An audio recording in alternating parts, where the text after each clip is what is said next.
Hi, it's Kevin May, the Editor-in-Chief of PhocusWire. We're in the PhocusWire studio here.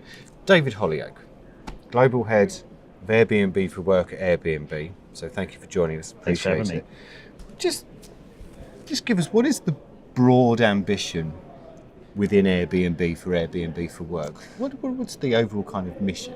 Yeah, so the overall mission is really to unlock all professionals within a company. So when you think about it naturally, the first thing is like, well, business travel. Well, not everybody in the company travels for work, right? You can probably say maybe a quarter of the employee population would travel on a frequent basis. But that's where we started from a use case. Mm-hmm. But we've expanded into multiple use cases now. So we're bringing team building experiences to the table with our partnership with the experiences team, using homes for offsites, simple meetings. Business travel, and business travel can have many different dimensions from short terms to long term stays. And then an area we've really been picking up with enterprises is relocations. As more and more people become freelancers and contractors, the competition for talent has never been greater. And actually finding that talent and moving that talent to where you need, we're a great transitional home before maybe somebody establishes kind of a permanent residence. Yeah, it's interesting you use the word unlock. Because you're implying that it is or was locked to some degree.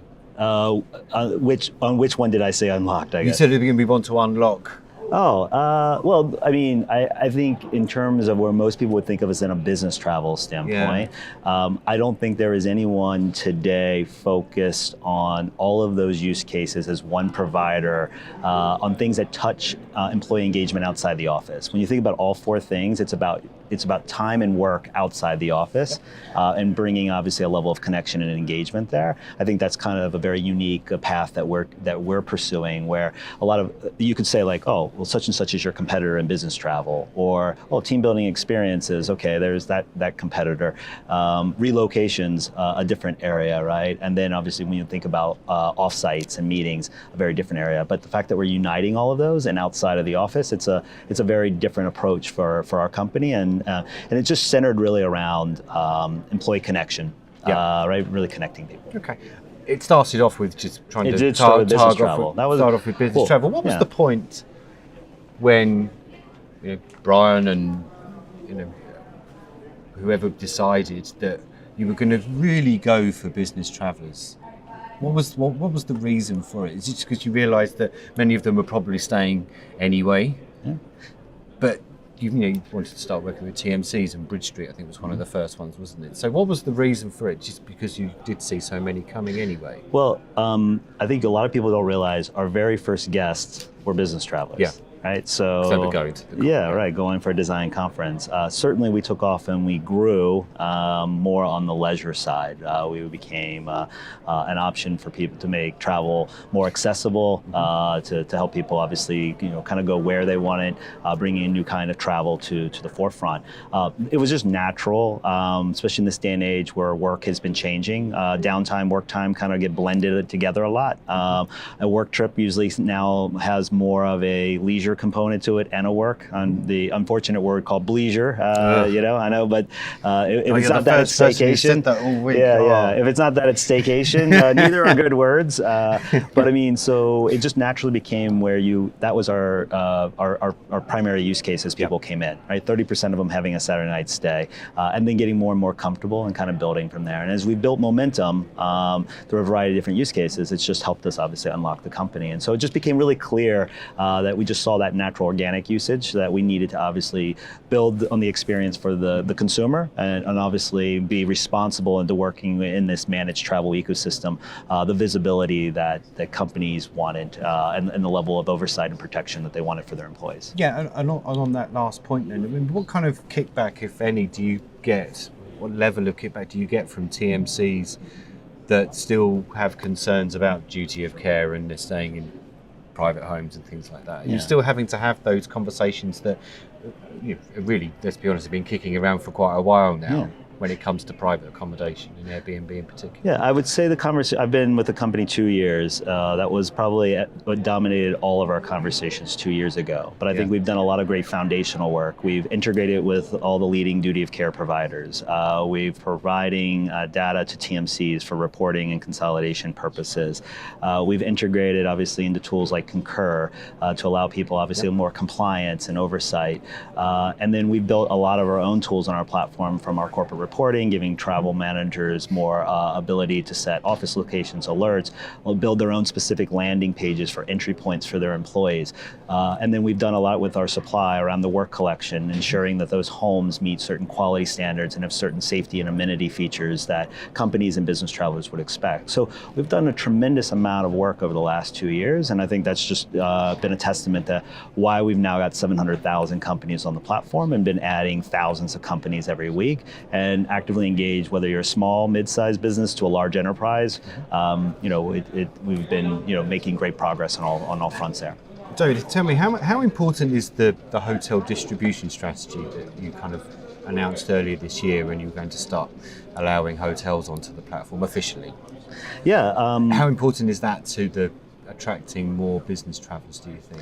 Well, I think choice is good for all from a travel standpoint, whether that be a home, an apartment, a castle, an igloo, a hotel, depending on the use case and the mindset. Right. Obviously, from a leisure travel standpoint, it's one thing. From a business traveler, it might be a subset of that as well. Besides the hat of Airbnb for work, I also lead our worldwide sales efforts for supply. So especially our professional supply. So working with real estate, working with property managers, vacation rentals, and even hotels in that regard. So it's certainly part of our supply strategy, and we'll complement that as we continue to try to keep our growth and making sure that we're providing the right lodging options for any type of guest as we go forward. The question of flights has to be mentioned because it's been talked about in Airbnb circles for a while now. And flights is perhaps is of more importance to business travelers than it is leisure because for many reasons. How is that all going to fit in, do you think, when it does happen? Well, I think when you look at, as Brian has alluded, from a magical trip standpoint, I think that begins from the standpoint of consideration and content, all the way to the point of traveling to that destination, staying in that destination, and returning home. He has ambitions to be able to improve and enhance that experience from beginning to end and return. I think flights is just one component of that, and there are easy ways to go in flights. I think there's a way that Airbnb wants to deliver on that experience, and I think those are the things that people are still looking at. As it relates to business travel, right? The more that I'm connecting to the full kind of travel and expense standpoint, just allows me to expand my conversations with companies. And I mean, the obvious follow-up there is, when flights does happen, you essentially become a TMC, don't you? Look, I guess it's what you consider a TMC today. Right? There's nothing wrong with that. As somebody we used to work at yes, TMC, right, and I have a great respect for TMCs and work with TMCs today in Airbnb. I think it's all around the services that you're providing. There's lots of great things that TMCs do today, and would we go that far or not? I think time would tell. But that's not something that I'm thinking about today by any means. Okay, last question, David. Forgive me. I think it's, depending on which data you use, is half and half, isn't it? So half of the global travel market is leisure and half is business travel. Well, do you think there will come a time where half of Airbnb's business is from leisure travel and half of Airbnb's business is from Airbnb for work type activity? Yes. Yes, I do. You would like that because you're the head of it. Yeah, right? And I'm motivated to make that happen. Yeah. Right. So I mean, and I think one of the things that we look at from an Airbnb standpoint is engagement with the community and the platform. Yep. Right. And I remind people inside the organization all the time that I can be a family traveler, I can be a leisure traveler, I can be a luxury traveler, I can be a business traveler, I can be an experience user, I can be anything that where this company goes going forward. And I think we want to drive that level of engagement. And ultimately, business travel is whether it's 40, 50% of the TAM opportunity, it's a sizable component. And the more that we're engaged on both sides of a person's kind of identity, just allows us to drive a deeper level of engagement, and we're going to continue to work to get there. So, and trying to get to 30% by 2020 is the goal. So certainly, got some work to do, but with 3x growth the last couple of years, I think we're on the right trajectory. You may well get there yet. So David Holyoke, thank you ever so much for talking. Thank you. Appreciate it.